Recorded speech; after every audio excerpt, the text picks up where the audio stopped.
laughing as we're getting ready to go into our second game. It's not all laughing, we've still got way more to play for, but we're getting ready to go into our second game. It all comes down to this one game, and our 5 other games we have coming up. It's all or nothing multiple times. We had a lot of action going on. But yeah, we've actually got Valiance taking on BDS Academy. I have had a quick check of the folded sheet. I'm not going to go through all the scenarios because currently there's 32 scenarios. But we have 21 scenarios where there's no tiebreakers and 11 scenarios where there's 1 tiebreaker. So at the moment, leaning a little bit towards those no tiebreakers. But, you know, we'll see how some of these games develop over the course of the next few games. And we'll start to have a little bit more of a realistic understanding of what this group is going to be looking like at the end of the day. But Valiance versus BDS Academy. Obviously, Valiance right now from the EBL, 0 wins in this group. Not been having quite the greatest performance. But, you know, we saw an Orpheus yesterday who were, you know, the bottom team of their group over in Group B. They found a win that actually really upset the apple cart for the standing, not to go rogue at any chance of making it to playoffs. So maybe there's a world where Valiance could play upset today. They could certainly look for it, and I think for Heretic specifically, they would love if they could, just so they can change for that first place spot. They don't really have to pull all the hard work themselves. But let's be real, it's a tough task, right? You pretty much have on BDS Team X LEC. And while it was not the highest caliber in terms of what you could have had in the LEC, it's that experience that really speaks for itself, right? Top lane Adam, mid lane Reeker, bot lane Crownie, and Erdote as well in the support pool, who of course was playing a little bit with BDS this split. Sheo is the only one who does not have that experience for himself, but I mean, that does not mean he can be underrated because he is still very much a scary jungler to play against. Around the side of Alliance, we've seen shines of light from them. And I think we've seen it every now and then from the bot lane. I remember the first game they had was podcasting on Alistar as well, doing a good job in persuading some dives as well, setting up some plays. But there's more to it than just hands. There's also the macro player gameplay, and you're going up against the second seed of the LFL, and they are massive favorites, BDS Academy, coming into this one.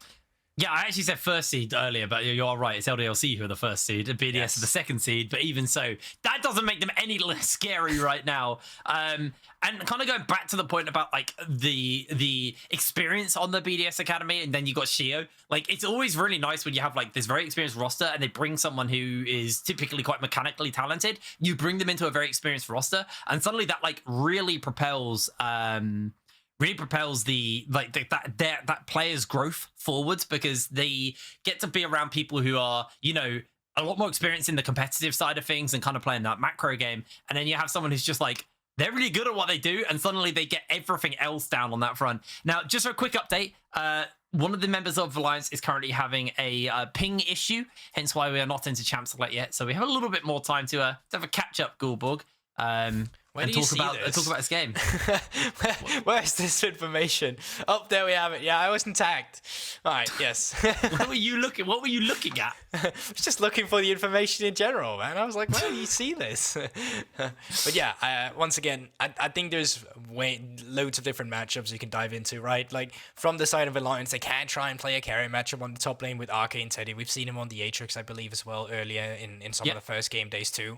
And honestly, went even. While that is not something that really brings a lot of high spirit and courage in terms of, all right, we're getting this dub, at least it's something that you can try and play for. At least it's not something that's completely terrible. And from the side of BDS, this should be another kind of day in the office for them, right? This should be another one where they just want to either Reeker back on a Swain, standard control mage, playing for that, having your bot lane to play for. BDS very flexible because they can try and play weak side with Adam. They can also play the aggressive side on it, and then just having Sheo to propel a lot of it. That does make it very difficult to play against BDS. And even just from the LFL story, right?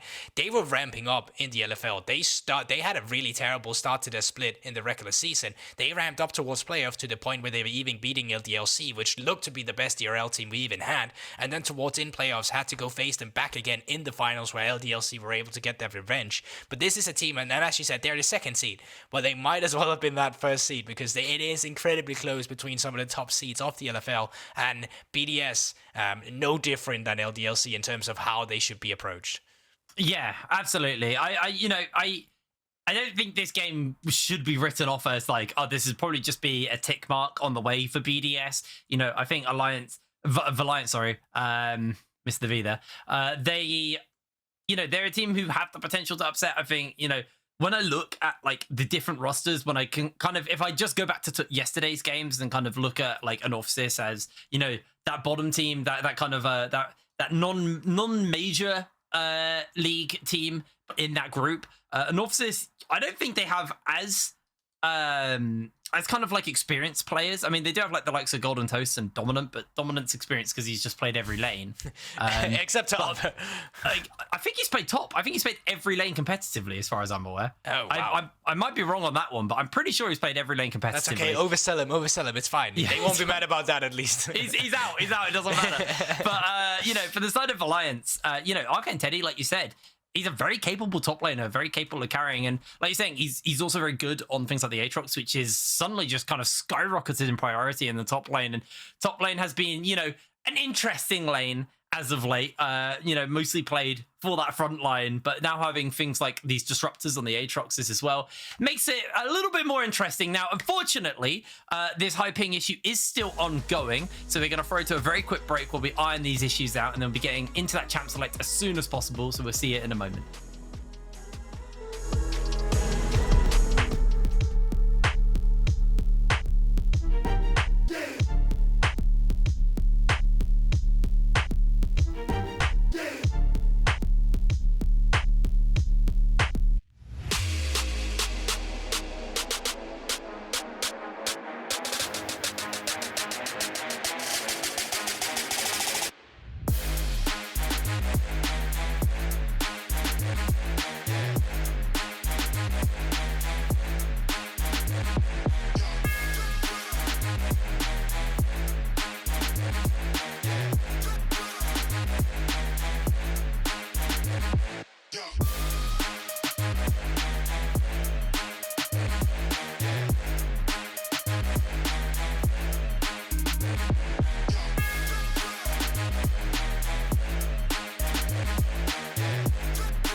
welcome back. I'm waiting to get an update on whether or not the issue is fixed, but if we get into game or champ select, then we'll know that it's fixed, and we can go from there. But yeah, a little bit more time just before we get going into this second game. I feel like we kind of hit on a lot of the things, and for those of you joining a little bit late, we are going to be watching Valiance versus BDS Academy. BDS the second seed from the LFL, and Valiance from the EBL right now, but unfortunately for the Vulcan team, they haven't got a single win yet, and they're going versus the undefeated second seed of France, as we are now into Champ Select.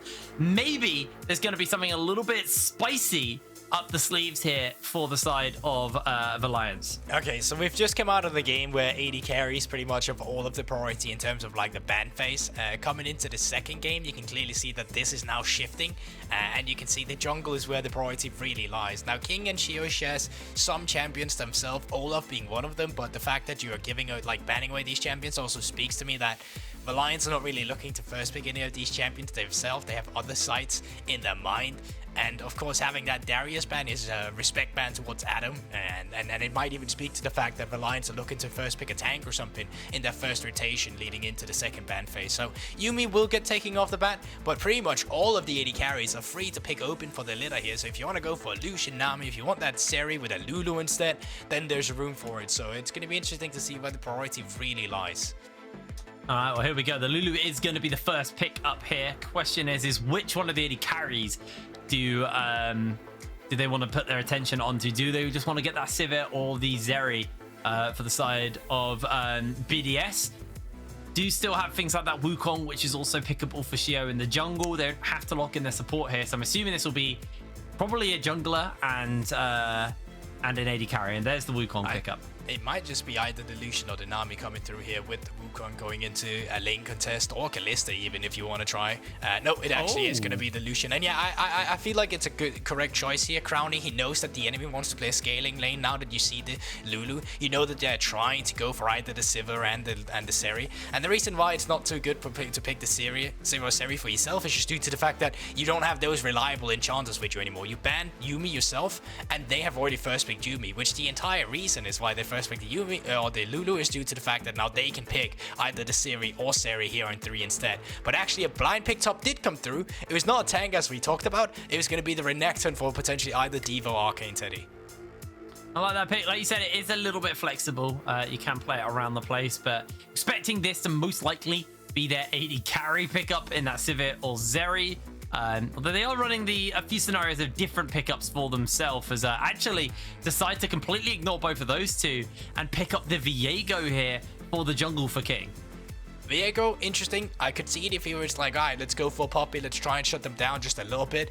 A hidden call out for Paladin here could be, of course, that they are playing Neela potentially if they want to.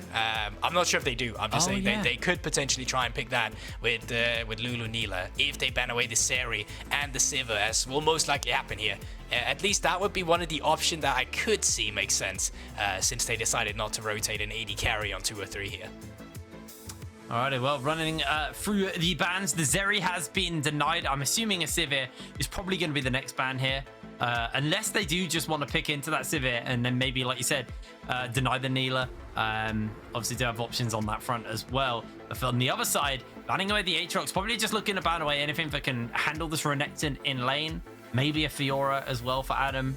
We have seen a few Fioras show up in the last couple of days as well. So next ban coming in from BDS. What are they going to look to take away?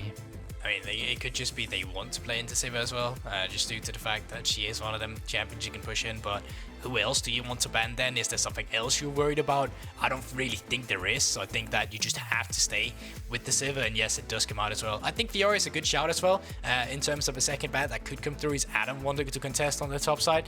And the now matchup is not so much favored into the now anymore as it used to be in the past, because Renekton can get pushed on the first 3 lanes, and if he does that, then you're on the threat of dive since your range is scaling on R2. So, but no, it's actually going to be Sejuani to sway some of that front line that could be potential to have, of course, for Crownie and Erdote on the Lucian Nami. But still, Own is open if they want to go for a tank. Fiora is available if they want to play for a side lane, but you could also just go for the blind pickers here, which is still available. And immediately Twitch comes through as a hover for Paladin over in the opposite end for Valiance. Are they going to pick the Twitch up, though? That is... I mean, this could be a curveball that would upset the apple cart a little bit and, you know, maybe find that curveball victory Valiance would like to be able to find for themselves here. But for now, it's running that timer down, thinking it through. They are going to lock in the Twitch. So the Twitch is going to get picked up here for Paladin. Now looking for that final pick for most likely the mid lane for Diva. Something that can answer out to that Azir. I don't want to say the C word, but Corki could just potentially be the pickup. It could be, but you still have Ahri, you still have Talia, you still have so many of the meta champions still being up and available here if that's what you're looking for. Even for lockdown, if you want to play the Lissandra, that's available to you too. But no, they decide to go for that Ahri. And then on 5, now you know the composition Valiance have. They're quite short range, except the Twitch was the only one with that long range. If you're looking to just punish him immediately, I would say you're looking for an engage option on top of Sheo's Wukong here that can help him reliably set it up. And of course, there's still a few engage options available to you if that would be the case. Even Malphite wouldn't be a bad pick here, actually. We're seeing that the top side is full AD too, but no! It's going to be the Sett for Adam to contest the Renekton in the 1v1 in the laning phase and take agency for himself. This is very much a gauntlet throwdown from BDS here. I feel like this team with the Lucian, Nami with the Sett versus Renekton. Yes, Azir obviously does give you a little bit of kind of safety as the game goes on, but realistically, this is a team that wants to get ahead for the side of BDS. What are Valiance looking to do? What are their win conditions? Is it just Twitch? I am generally just looking at that Twitch and I'm saying you have your work cut out for you, buddy. I mean, there's not the only long range champions you have to be worried about is going to be Reeker on that Azir. Outside of that, for the Twitch, it is kind of free game. There's not a lot of lockdown onto him. The only lockdown that would be available is if Sheo comes in with a flank on Wukong or if the Sett comes around. But if you have good mission control, that won't necessarily be something you're too scared of. The only thing I would say then is the fact that it's not too much peel for him, right? It's not a normal tank frontline. You have a Renekton. You have a Viego, you have an Ahri, you have a Lulu. There is not a single tank on your team really to be the one peeling you and setting you up for success. So because of that, you're going to have to out-position your opponent. You're going to out-space glide them a lot on the Twitch to have success in this team comes. So yes, I would say a lot of this game does come down to Paladin in the late game as well, because he's going to be the one keeping them in the fights however long he then can. Well, eyes are definitely going to be on Paladin in this game on the Twitch. Maybe he can play that big upset, take BDS down a notch, and also keep everything a little bit alive on that top end of the table. But BDS obviously are playing to go 4-0 in this group, and they want to end undefeated. They want to be another LFL team to make it out of their group first, and then it's down to Vitality B. Yeah, Vitality B is Group A's French team. Although they've got unicorns in that group, so that's quite a scary group. I think I'm gonna make a bold claim, but I don't think every group's gonna have an LFL team first.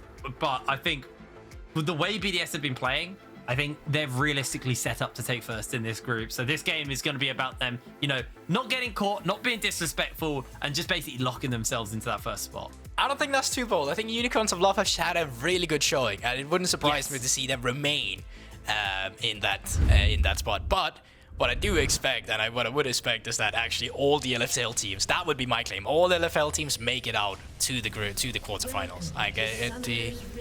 Yeah, I think that's the claim.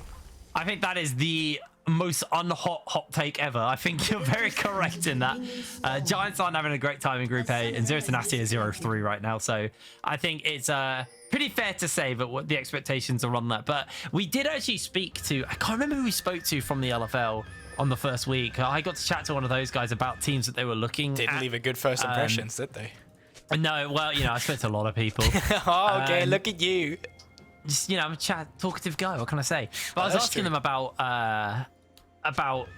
teams that they've got their eyes on, the teams that they're paying attention to, and one of those teams that a lot of these guys mentioned was Unicorns of Love. And oh, sorry, my replay operator just jumped out. Yes, there. Yeah, everything froze for me as well. I was like, am I disconnected? Yeah, same. So did I. But no, I agree. I think Unicorns of Love, they have been looking hot. Of course, this is a roster as well that we'll dive into tomorrow. Are you casting any of their games? Not tomorrow. All right, great. We can sell out the games then. Unicorns of Love #1, Vitality B #2. They're great. They're looking great. Now moving into our game, as you can see, junglers are opposite of each other. You have Sheo up towards that top side. I think that makes a lot of sense. Once again, not too much setup on the bot side. What you would have if you path bot would just set up a Crownie in terms of pushing in the lane and then shadowing if there was a gank to come through from King. But on top side, you can try and contest it with Adam on this set against the Renekton. Yeah, for now though, just what you expect from this Lucian Nami lane: a lot of sustain, a lot of poke, a lot of harassing. Once those are kind of level 2s, level 3s come in, Paladin does have to be careful, and it's that big mark when you see the Gale Force and the what's the banner looking one? Banner looking Imperial one. Imperial Mandate. Oh, okay. Once that comes through, that's a massive spike for this lane, so it gets very scary. It's a banner. Yeah, well, yeah, it's a mandate. Yeah. Yes, of course. That's. Now, Sheo will be spotted on his red buff as he's clearing the blue ward, so at least ArcaneTeddy will have that intel that he potentially may get dove. Question is he already taking too low for that to actually matter too much? Is your heart fast forwarded? I'm just asking. Oh no, there's a very good chance. I can't tell you because my timer's frozen. So is mine. Well, either way, I hope. We'll see. I have a feeling that first blood may be on top side. Now tell me if I'm wrong. Oh. Wait, yes. I think we might be seeing that on our screens fairly soon as well. It's like people are oh wait, it's already happened. Wait, I'm so confused. What's going on?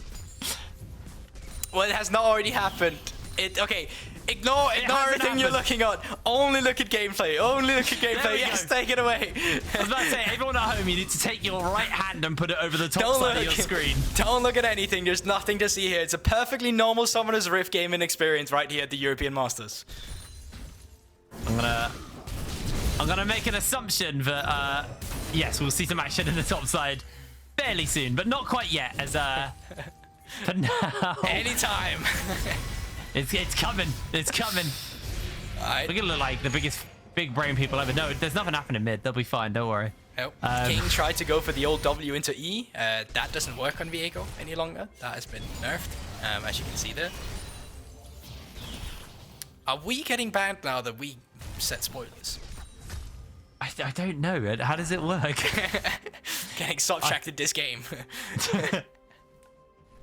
We're gonna have a bunch of angry messages. Oh, here it comes. It might. Oh, okay. So Sheo making his way up towards the top side. Adam setting it up. You can see he's getting quite low. Jake taken away. Oh, he's gonna miss the face breaker. So ArcaneTeddy's gonna get away with it as well. Oh no! Here comes Sheo, and Monkey might just look for Crocodile. The flash, the bop, and nobody saw that coming. Sheo with first blood. Damn, no one could have seen that coming. As you said, a big surprise with Sheo up in that top side to net a very surprising first blood to BDS for Adam. Really solid stop there for the BDS Academy, securing themselves a lead. Now King on the opposite end trying to get something back, knowing that the opponent's jungler was just seen on the top side, so he wants to get some counter jungling through. Yeah, but he's completely denied the Lucian Nami, just way too scary. I am going to make a bold prediction that nothing's going to happen for the next 3 minutes as far as kills go. That's nothing to do with the spoiler, I promise you. I wonder if we'll get them. Either way. Do you remember if they had any Drakes? No, I don't think they did. Okay, bold claim. Don't think we're going to be seeing an objective coming through. After 8 minutes 05, we lose all clairvoyance on this game. then we just look like big dum-dums who don't know what's going on. Ooh, ArcaneTeddy getting heavily bullied out by Adam here. Actually may just look for him, but no, the flash forward! Even so, I thought that was still going down. They're actually bringing King over as well, and Diva. Adam flashless needs to be very, very careful here. He's going to dodge around the Spectral Maw and taxis King out the tower shot. Adam, how does he keep doing it? They're all so low. And there's just no response. Now on the bot side instead, Drake has been started up, so potentially BDS can secure the first neutral objective for themselves on that end. We're still pre-8 minutes into the game, so if you're able to get this early objective, it creates way less pressure on the map if you want to contest for that late Herald or early Herald afterwards. Now Paladin and CHECKFIDER is around,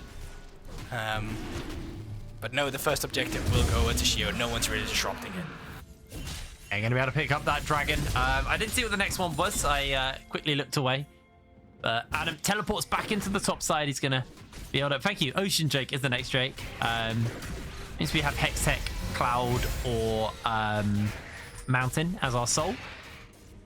But for now, teams are playing relatively respectful to one another. There has been a little bit of potential plays, and I have to admit, Adam played that 1 versus 3 incredibly well.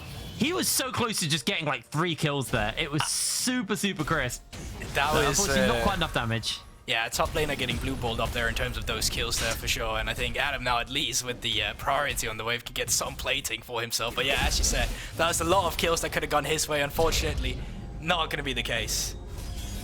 King is about, but King's not going to be able to find Adam. Adam able to get away. Diva also rotating immediately. Diva's been very proactive on the map. So being able to, you know, actually really enable his team to play aggressive like this, just because he is rotating around very confidently. As Crownie, this lane that catches me off every time. It does so much damage. It is a little bit crazy, but Gulborg, I hate to break it to you, our clairvoyance now runs out, and at this point, we're not going to know what's going to happen. Well, what would we do now? The question is it coming back? Nope, that's not going to be the case. Oh, wait! It's back, guys! It's back! We finally have it! Oh, we items! I forgot about items! We have items again! That is amazing. League of Legends peaking once again. The grass is growing, the ocean is once again flowing, and everything's back to normal. Perfectly balanced as all things should be. King, once again, though, his balance is very much leaning towards the top lane. He is constantly rotating towards Adam. Adam's still flashless, does have that ultimate as that potential taxi ability, and with the fishy standing above, Adam actually just buying space here, gonna get himself low, goes for the face breaker, the shield's fairly large, a good bubble, and it's not gonna be enough. King secures himself the kill as Sheo slides in, finds the pop up and gets a kill. Meanwhile on the bottom side, Crownie without his Lucian gets solo kill by Paladin. Yeah, big punish down the bot side as well. The fact that Crownie goes down to the Twitch is actually huge for the win conditions of Valiance, and a 1-for-1 on the top side, certainly nothing to be too unhappy about if you are a Valiance fan that is hoping for them to upset BDS in this. Well, 9 minutes on the clock, closing in on that 10-minute mark. Sheo's actually got a shutdown on him, so he's been very proactive on the map, obviously mostly towards these top lane ganks. As we'll see what happens to Crownie here. Just, I guess, Invisible Twitch killed him. I think that would very much make sense. You can see he's just got Invis now. He's going to come around the corner, exhaust up. Crownie can't really force back. He's going to try to cleanse it, but with no flash and with no dash available to you, one auto, and the expunge is just going to cut the deal.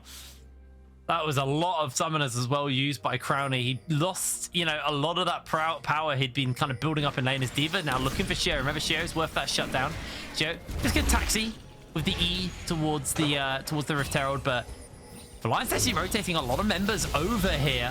Sheo still in the pit, just now going to get himself out. Adam doesn't have the ultimate, but Reeker's coming in. It looks like we're set up for some action to start it off. The good slow lands onto everyone. Adam gets a free-man face breaker down. The bubble goes a little bit wide. He has that face breaker to work with, so that haymaker to shield himself up. The Herald going very low. Sheo misses the smite, and it's secured by CHECKFIDER. Able to pick that one up, and in comes Reeker with the shuffle into 3. The bubble lands onto 2. The pulley goes down, but it doesn't matter. The kills go over to BDSA, but they lose the Herald crucially. And that's a big team fight for Reeker, really setting up. Sheo still looking might fight King as well, and yes, he does. Topside Diva still looking to get away. They're being chased down here. Does have one last dash to clear that wall. And we'll have the charm coming up, so they're not going to be able to chase anymore. Reeker will be able to pick a plate up there.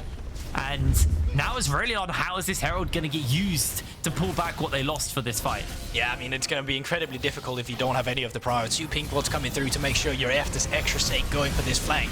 And it looks decent in the beginning by getting a little bit of chip damage on towards Adam, but Reeker really setting them up here. Of course, CHECKFIDER stealing that with a Q on the left from a Lulu with a miss-smite on Sheo on towards the Q. And then all eyes on Reeker on DSC, flashing forward to secure 3 for themselves. Super, super good stuff coming in as we cut back into the action immediately. ArcaneTeddy finds himself in a fight with a crocodile, and he's looking for some new boots. Teddy going low. Sheo not going to be able to get in range, and it has been a brawl top lane. Adam constantly fighting ArcaneTeddy, and we were really expecting this Lucian Nami to be the point of focus, the point where a lot of the action was going to go down. But you know, other than that solo, well, that 1v2 kill where Crownie went down, it's been relatively quiet on that front. Maybe Crownie a little bit nervous after getting taken out by Paladin and CHECKFIDER. Needs to be careful whenever he does not have his support around him, of course, but in terms of players who's stepping up, Sheo, of course, on this Wukong, as you said, already finished up the Divine Sundra, and he's looking to take charge himself. It's not Adam that's been finding the kills, but he's been setting it up, and that's why Sheo can get so aggressive in the opponent's jungle. You can see he's clearing out the enemy Grump, he's clearing out the blue buff, can move up towards the top side afterwards. Reeker pushing in the mid lane, hovering towards FLICKR. ArcaneTeddy needs to be careful on the bot side instead. The exchange is that you're trading away the pressure on top side for potential Drake for yourself, and that's huge because it stops the stacking of the Drakes from BDSA, which could remain. Oh, let's have a look at this. Teddy, he's just dead. That's a solo bolo. Sheo, once again, as we just said, incredibly fed on that Wukong. Yeah, he's enormous. He has got the Riftel, so he'll be able to get some plate gold, I guess, to be able to scrap together some of the gold, but he is down right now. But the problem is Adam shoving a wave in. ArcaneTeddy, no teleport. This tower could genuinely go down here to Adam. Adam, with the Gore Drinker, has quite a lot of damage, and with the cannon tanking away, this is going to be first tower with plates for Adam. He is going to be very, very happy with this one, and also making sure that enough of the wave goes down as well, including that cannon. Adam he's giga-fed. He is incredibly fed on that top side, and I think moving in to the second Herald, that's going to be a big question mark where that will be exploited, because there is a lot of potential for them to just use the top side fight through Sheo and Adam as well. But of course, if we take a look at bot side for Valiance right now, have picked up that Blade of the Ruin King for the Twitch. Now, Twitch used to be one of these champions where we would only talk about him once he reaches 2-item power spike with the Runans coming through. Now with the Blade of the Ruin King, that's a little bit of a different story. If you do not respect the damage that can come out, he will just be able to open up on you. But first, it's Crownie opening up. Oh, I was doing so much damage to Paladin and CHECKFIDER there. Only just using the culling as well, so he still has his like full combo to follow up a little bit more. Flash and cleanse back available to Crownie as well, which is going to be fairly key for him. They did rotate Diva down towards the bot side. King is there as well, so there are currently multiple members from the side of Valiance on that side of the map. But the problem is Reeker's getting free time to shove in mid.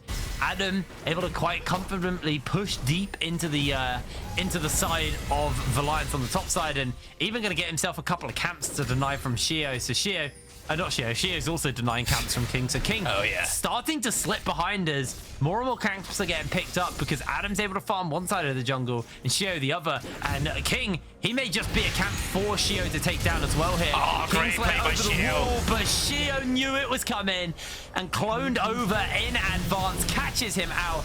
Absolutely flawless as Paladin gets himself caught out by the bubble from Erdote there. Paladin almost finishes them up with the expunge, but not going to quite land the damage. Around two. Adam's here. This is going to get real messy. Teleport's being used. Crownie's going to jump in forwards and start to tank the first shot. Diva looks for the slam down, and Adam actually going to taxi away. Teleport's used here by the side of BDS as well, which actually a little bit of a misplay, to be honest. They will take this tower, but that was a lot invested for only a tower. Yeah, and on the top side as well, ArcaneTeddy will be picking up a few objective bounties. Can they stop his recall here with the charm? No, Adam will be going back. I think the big question mark is, can it be traded on the top side? And it's looking right now with no teleports to flank the Renekton. ArcaneTeddy should be able to equalize on the objective bounties at least. Yeah, we'll be able to pick that one up and deny a fair amount of the wave as well. Actually, another wave does come in, but he still denies, you know, a couple of minions here from the side of Adam, although Adam probably not really too fussed about losing minions, as he has himself a kill and 3 assists and still got a CS lead over his lane opponent with all those plate gold. He's 1,800 gold up versus his opponent. The Gore Drinker finished up for a fair amount of time as King being hunted for potentially a 4th time here. The culling's going to land onto him. Now CHECKFIDER is taking a lot of damage. Paladin is bursted out. They can't quite finish him up, though, as they lose sight on him. Paladin just able to scurry away to safety as the Rift Herald is up on the map, and I expect to see the LFL team move over towards that objective. Yeah, they should just be getting that uncontested. Adam pushing in on top side. It's a 1 versus 1. Of course, the Rune King still favoring the Renekton in the small exchanges there, but just looking at the vision control and the lanes being pushed in, you're looking at top lane, that's getting pushed in. Pink Ward as well to facilitate a defensive line of vision, which is quite aggressive, really. Mid lane pushed in, and then, of course, down towards the bot side, Reeker taking care of it as well. So while Sheo is sorting up the Rift Herald, the rest of BDSA is already priming up the objective that will be the Drake. Adam has found himself onto the Crocodile, and the Crocodile's health bar is evaporated, but they flash over and away. ArcaneTeddy able to survive long enough as Sheo may come in. Paladin just gets bonked by the monkey bop. There are multiple members of Valiance. Maybe they're getting a little bit too greedy, but Diva's been chunked out. Crownie here with the rest of the team, and the tidal wave goes down, and this is not going to catch up to anyone, but the face breaker's there. Teddy gets wild growth, and Erdote not going to get in range. The tidal wave was just a little bit too wide, and that was able to make sure that Valiance did get away without losing anyone. Either way, it's still a 5 versus 4, and you can see it now in the picture-in-picture on your left-hand side. Reeker pushing down towards the bot side instead. BDSA clearing up the opponent's jungle, activating the Rift Herald. They're getting everything on the map currently, and nothing stopping them. They're not losing a single dime in these exchanges. They are playing this incredibly well, as Crownie is going to be just able to avoid away from Paladin for now. He's going to step back and go back towards base for himself here. Got that Gale Force, got that mandate, but Reeker just goes back to base and finishes up the Shadow Flame. So he's now looted Shadow Flame on that Azir. The Death Dance as well picks up onto Adam. So he is also set up himself to be pretty strong, as pretty much every lane is a entire item up over their opponent, bar jungle and Crownie, but Crownie hasn't actually based yet, so he still has a bit of gold to spend as Bubble does cheekily land onto King. Charm goes a little bit wide. Reeker here on the flank, maybe setting damage up to jump in. Like you said, good damage, good slam coming in, but the instant polymorph denies. It doesn't matter because Reeker's able to find the kill. Sheo can chase for more. Oh, I didn't see Sheo on the flank. My brain just fell apart there. Diva is going to be able to get away. I thought we were done with that fight as Diva's going low. Diva will survive just about. And this will be the dragon going over to the side of BDS. Yeah, and only one member falling down there. That could have well been way many more casualties on the side of Alliance, and kind of feels like the story we've had so far. Every single time the BDS Academy, they gets aggressive, only narrowly does the member of Alliance get out with a sliver of HP left. But still, as you say, they'll get the objective and they'll continue to press forward on these well, there's barely any towers left, actually. It's just the inhibitor turrets that's left standing, so the entire map is just really in the favor of BDS Academy. There's one tower, Goldborg. It's mid lane tier 2. There you have it. You are right. They have a scary prospect to try and chase further. Reeker's able to dodge away as in comes the monkey spin. Diva goes down. Reeker secures the kill. Sheo is chasing to jump into the middle of everyone, and ArcaneTeddy just going to have to join out the rest of his team, but that did not go the way Valiance wanted it to. A bit like this whole game, to be fair. Already down almost 10,000 gold to their opponents in this game. BDS Academy playing this very, very well. Oh wow, ArcaneTeddy's health bar just went by. It was there for a second, and then it wasn't. This is scary stuff. They are looking for Reeker. Reeker's able to shuffle away. Oh, In that's comes a good the tidal tidal wave. It's going to die, zone them, and secure a kill. Adam's able to pick it up. Diva comes in on the flank, looking for the charm, looking for the Everfrost. He can't quite get the damage to stick, though, and has to use all of his ult charges to escape. As now he is being chased, Crownie will be hunting him down. Diva has to be careful. The charm does land, but instant cleanse, instant burst.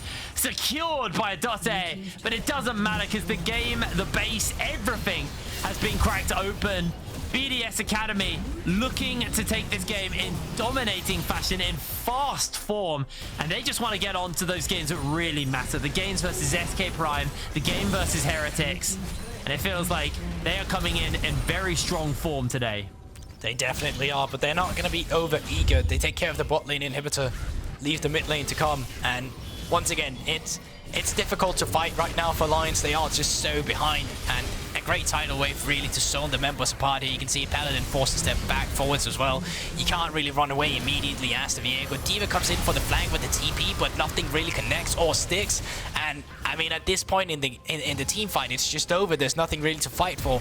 Great Captain Jack to come out from Crownie to secure the kill, but either way, they probably would have been able to continue the siege if Diva died or not. You're completely right. There's also an element of they didn't take that inhibitor, partly because it could have been overextending, but also it means then the inhibitors are on awkward respawn times as well, so Valiance always have to worry about an inhibitor being down. And with this bot lane inhibitor, a bit like last game, once this inhibitor's down, it makes Baron actually very easy to take because someone has to go deal with that super in the bot side, pushing into the base. And you know, for the side of Valiance, they are lacking quite heavily in the department of overall wave clear, and they might just be lacking in the department of health bars as Diva almost finishes up Adam, but the triumph will kick in and Diva's health bar is gone. King next to follow as well. Crownie gets the culling down mostly onto ArcaneTeddy, chasing the charm connects. He doesn't have cleanse, he's gonna get CC to hell. They're gonna try and save his life, able to get the heals off in time. Crownie slides in and finishes up ArcaneTeddy.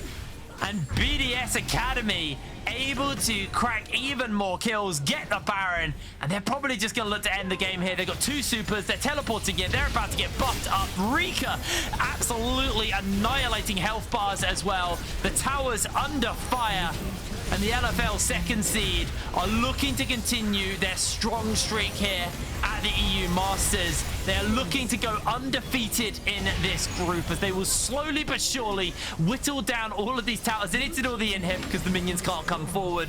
We'll be able to deal with that. And an under 25-minute game, a very, very dominating game coming in from BDSA as they are just going to pad the stats a little bit more. Double kill gift over to Reeker. And here we go. BDS Academy are going to take this game. Not before inting Reeker onto the fountain. It looked so good. He had to just make sure that it was not the perfect game coming out for Reeker. Had to ruin his own KDA there. Does not find the shuffle, but in the end, BDSA, they find a kill in a little less than 24 minutes. So yeah, we said at the start of the day it would be a monumental upset if Alliance were able to be pulled it off, but you're going up against the second seed of BDS Academy, right, of the LFL. It is a tough task. It's a mountain, and unfortunately, not able to climb it today.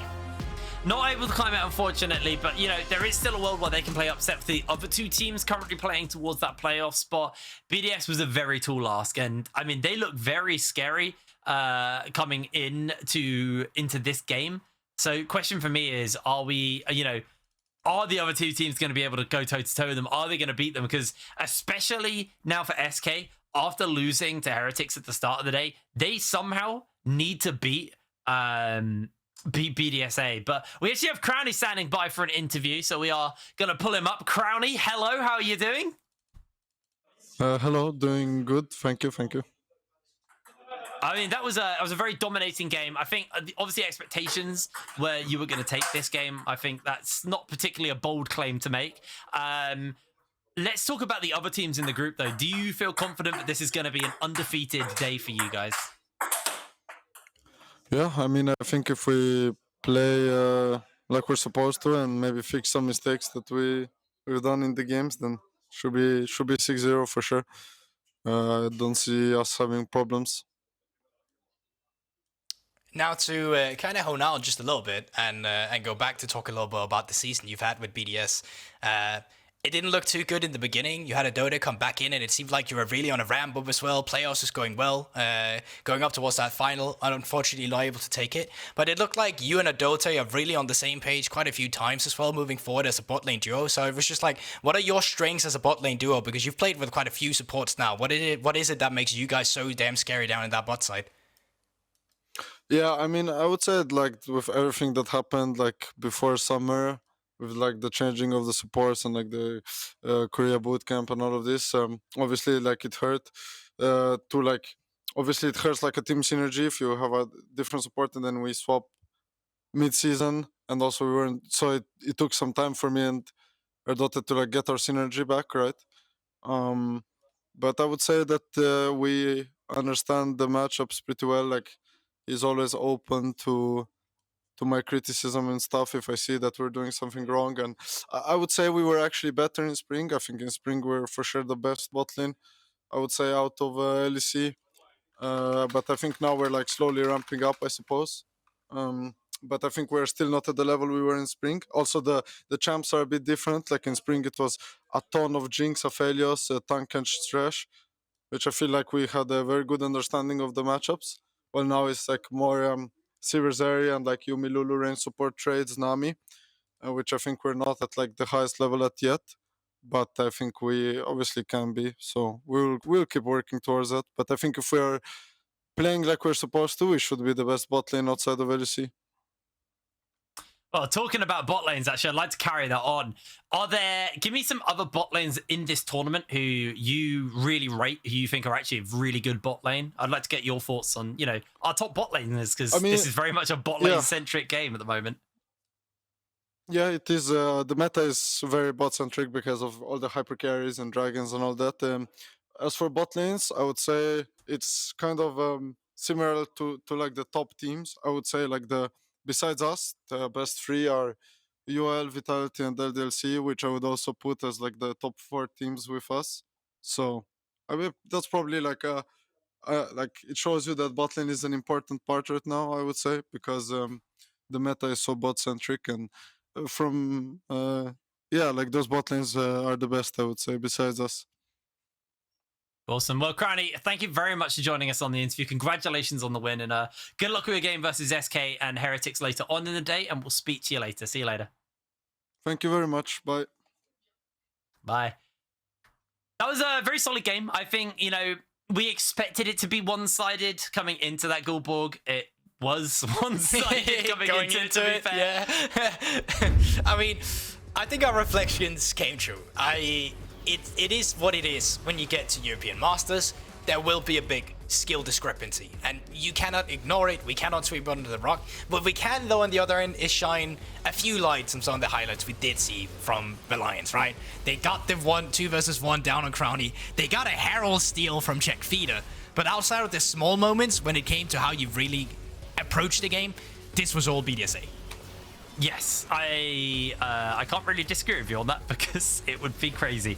Reeker, this was, I think, the one Shurima shuffle we saw out of him as well. Like, Reeker he didn't need to jump into the thick of things because his team could just burst people out without him having to, like, enable the team. So what you saw a lot of the time was it enabled him to actually use his abilities defensively, and then he was just not going to be someone you could potentially ever get. And, it is a game that just snowballed out of the hands of Valiance. They locked in this Lucian Nami, and I think when a team is better, taking Lucian Nami is just the way to make sure you do control the pace of the game, and you can just, play it very fast. And we saw, X7 do this versus an Orpheus yesterday. They just locked in this Lucian Nami, went, we'll just win early and just close the game out fast. And this seems to be a play pattern that we are seeing. And we do see, other bot laners in more close games also lock this one in, but it feels like, especially in these games where it feels more favored towards one team, they do like to lock in that Lucian Nami just to guarantee that they could just snowball bot lane to the point where the enemy bot lane just don't get to play in. Like Crownie was saying, it's a very bot lane centric meta at the moment. And as you can see, overall, it leaves BDS Academy 4-0 in the group. They do still need to play Heretics and SK Gaming Prime, so there is a little bit of room for wiggle room here. We actually have Heretics taking on Valiance next. So if Heretics beat out Valiance in this next game, then they are just one game behind BDS, and that is our final game of the day. So that is going to be a super exciting one, Gulborg.